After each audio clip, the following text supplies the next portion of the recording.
The objective of the lowest pay permitted by law guidelines is to shield workers from being taken advantage by their managers.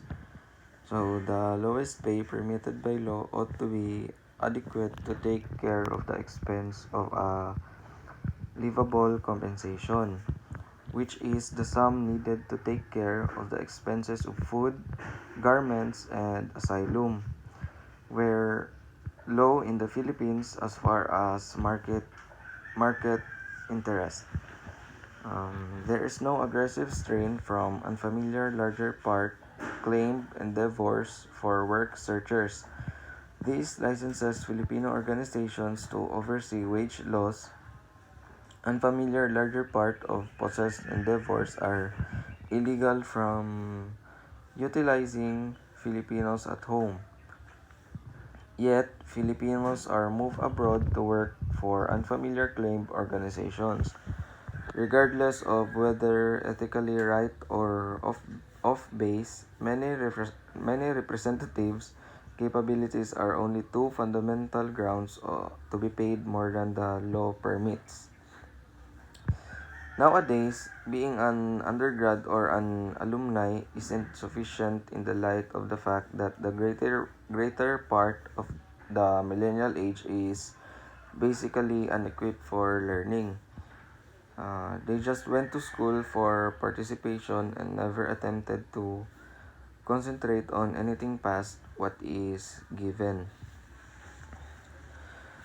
Development appears to be a greater extent an issue rather than a gift, since there are essentially a lot of people looking for fewer employment opportunities. So since there are so many people accessible, managers can bear to employ various staff in a little shop.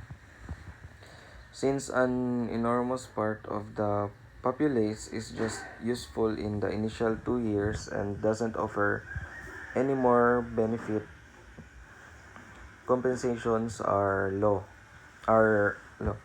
The general nature of the labor force is poor and keeps on disintegrating. So individuals accept that business is a right, yet actually it is an extravagance. Since blue shaded situations in the Philippines are generously compensated, it is nothing unexpected that a considerable lot of our talented laborers and experts relocate abroad to work. Uh, the public authority is putting forth a deliberate attempt to wipe out joblessness. Therefore, they are more liberal towards unfamiliar financial backers that beginning up firms in the nation with regards to laborer compensation. Um, at the point when representatives request a compensation increment, managers object, and the public authority steps in here to intervene settlement between both the two parties.